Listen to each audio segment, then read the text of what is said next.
అనకాపల్లి జిల్లా పరవాడ ఫార్మసిటీలో ప్రమాదం జరిగింది. సిఇటి ప్లాంట్లో విషవాయువు లీక్ అయి టెక్నీషియన్ మృతి చెందాడు. శాంపిల్స్ కలెక్ట్ చేస్తున్న సమయంలో ఈ ప్రమాదం జరిగింది. మృతుడిని తానాం గ్రామానికి చెందిన అప్పలనాయుడుగా గుర్తించారు.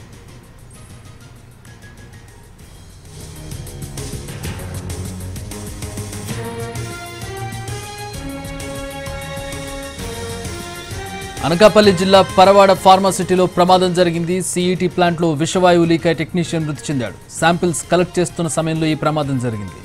తానాం గ్రామానికి చెందిన అప్పలనాయుడుగా గుర్తించారు.